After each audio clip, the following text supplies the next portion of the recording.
What changed defensively in the second half against their two guards? We just did a more intent effort of just being up at the level of the screen. Those guys are unbelievable shot takers, makers, and scorers. So you've got to, they can't just see one guy. I thought in the first half they were just playing too much one-on-one, and for us, it's going to be imperative that we always show them a wall. So I thought we did a better job of that in the second half. With the kind of depth you have, it's so hard for them to be able to stop you guys. I mean, what's the confidence level like when you guys are coming off the bench?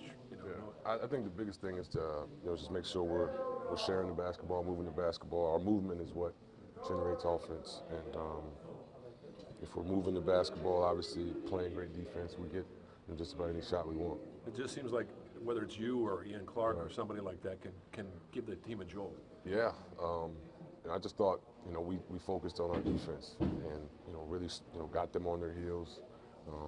Ian played great. He's an offensive weapon for us, and he has been all year. He just got a couple good looks based off our defense. Dave, you guys shot the ball well throughout the game. What's the thought process on the bench when you look up three quarters and they're still right in this thing with you? I mean, they've got. Dame and CJ are. They're legit. I don't know what else. Those guys are going to give you a shot to win by themselves.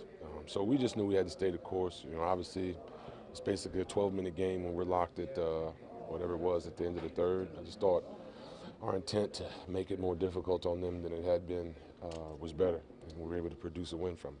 I know this is a recurring theme, but talk about how Draymond's defense can dictate and actually change the tempo of a game. Yeah, it's just about that intensity. He saved a couple plays down there by himself, just making just great one-on-one defensive plays at the rim. And that fuels us. It's just a matter of having that consistent effort on defense throughout the course of the game.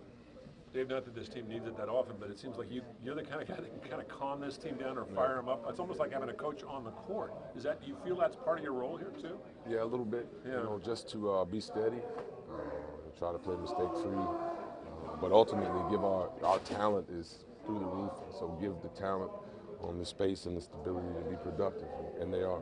You played in enough of these things to know it's a long haul. Right. But what's the feeling right now? With 15 games away from winning this thing, you're not taking anything for granted. Yeah, no, this was a good game one. I think sometimes if you get a little too far out ahead in game one, have a letdown in game two, I think we know this team is very capable of beating us. So we've got to stay on our toes, make some adjustments and be ready for game two. Cool. Thank you.